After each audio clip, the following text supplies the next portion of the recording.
Block स्तरीय बाल वैज्ञानिक प्रदर्शनी अनुष्ठित।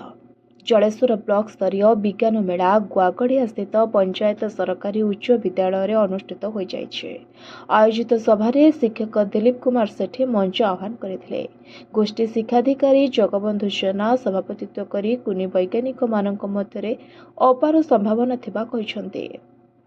मुख्य अतिथि भावे जिला परिषद उपाध्यक्ष अनुसया प्रधान, मुख्य वक्ता भावे चांदीपुर वैज्ञानिक सुबोध कुमार पारिक, अक्षय मिश्र, सम्मानित अतिथि भावे जलेश्वर अतिरिक्त शिक्षा अधिकारी ज्योत्स्ना राणी प्रधान, सुशांत जेना, सरपंच प्रतिनिधि गौरांग बेहेरा, सदस्य मुकुंद रंजन जेना, प्रधान शिक्षक शरद जैन, पूर्वतन प्रधान शिक्षक प्रफुल्ल बेहेरा, सीआरसीसी भारती बेहेरा, जिला विज्ञान परिदर्शक हरेन्द्र महांत, ओस्टा रायबणिया सभापति सुकुमार प्रधान, संपादक हरमोहन महांत, प्रधान शिक्षक हरेकृष्ण जेना, जलेश्वर ओस्टा सभापति सुकुमार मिश्र, शिक्षक नेता प्रदीप जेना, ओलोस्टा सभापति कुमुद रंजन जेना, राजेंद्र नायक, बुद्धदेव जेना प्रमुख उपस्थित थिले।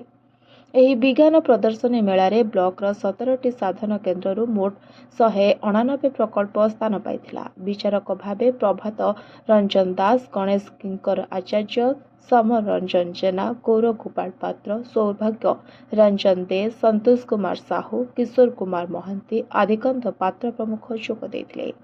ମହେଶ୍ୱର ଘୋଷ ଧନ୍ୟବାଦ ଜଣାଇଥିଲେ। ତେବେ କୃତିତ୍ୱ ଅର୍ଜନ କରି ଜିଲ୍ଲା ସ୍ତରକୁ ନାମାନ୍ୱିତ କରିଥିବା କୁନି ବୈଜ୍ଞାନିକ ମାନେ ହେଉଛନ୍ତି ସ୍ୱାଗ ସୁମନ ସେଠୀ, ସୋମାରଞ୍ଜନ ଜେନା, ଆଦ୍ୟାଶା ଘଡ଼େଇ, ଦେବୀଶ୍ରୀ ଦେବୀଦତ୍ତ ପରିଡ଼ା, ପାୟଲ ରାଉଳ, ସୌମ୍ୟଶ୍ରୀ ପ୍ରଧାନ ଏବଂ ମଧୁସ୍ମିତା ପ୍ରମାଣିକ।